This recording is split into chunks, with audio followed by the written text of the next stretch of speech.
হৈছে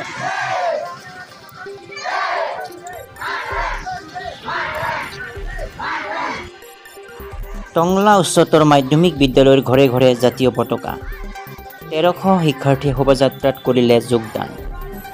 ভাৰতৰ স্বাধীনতাৰ গৌৰৱোজ্জ্বল ৭৫ বছৰ পূৰ্তি উপলক্ষে আজাদী কা অমৃত মহোৎসৱ উদযাপনৰ লগত সংগতি ৰাখি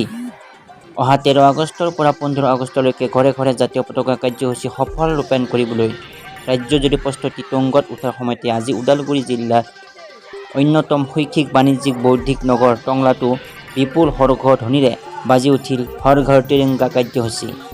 আজি ৰাতিপুৱা 8 বজাত টংলা উচ্চতৰ মাধ্যমিক বিদ্যালয়ৰ অধ্যক্ষ ডক্টৰ দিলীপ কুমাৰ বৰুৱাই শুভ উদ্বোধন কৰি ঘৰে ঘৰে জাতীয় পতাকা শীৰ্ষক কাৰ্যসূচী সফল ৰূপায়ণ কৰিবলৈ হ'লে ৰাইজৰ সহযোগিতা লাগিব। স্বাধীনতা দিৱসৰ প্ৰাক্ষণত ভাৰত চৰকাৰে আয়োজন কৰা ঘৰে ঘৰে জাতীয় পতাকা শীৰ্ষক সজাগতা অভিযানত আহকচোন আমিও অংশগ্ৰহণ কৰোঁ। তাৰে ফলশ্ৰুতিত আজি আমি টংলা উচ্চতৰ মাধ্যমিক বিদ্যালয়ৰ শিক্ষক শিক্ষয়িত্ৰী প্ৰায় 1300 ল'ৰা ছোৱালীয়ে অংশগ্ৰহণ কৰাৰ সজাগতা ৰেলীৰে চৰকাৰৰ আহ্বানক সঁহাৰি জনালোঁ বুলি জানিবলৈ দিয়ে।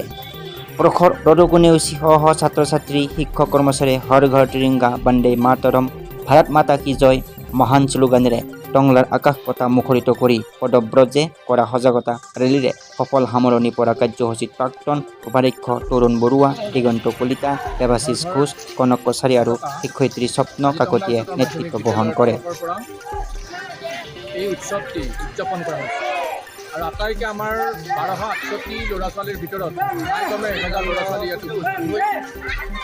ঘৰ ঘৰ তিৰংগাৰ পতাকা কাৰ্যসূচীত অংশগ্ৰহণ কৰে আৰু আমাৰ সন্মানীয় প্ৰাক্তন উপাধ্যক্ষ মহোদয় ডাঙৰীয়াও আমাৰ লগত আছে আৰু আটাইকে আমি ধন্যবাদ জনাইছোঁ।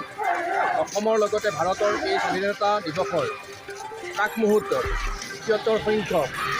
স্বাধীনতা মহোৎসৱৰ কাৰ্যসূচীত ঘৰ ঘৰ তিৰংগা পতাকা উদযাপন কৰক তাকে আশা আৰু আমি কামনা কৰি টংলা উচ্চতৰ মাধ্যমিক বিদ্যালয়ৰ পৰিয়ালৰ হৈ আমি আটাইকে এই কাৰ্যসূচীত অংশগ্ৰহণ কৰিবৰ কাৰণে ধন্যবাদ জ্ঞাপন কৰোঁ। ধন্যবাদ।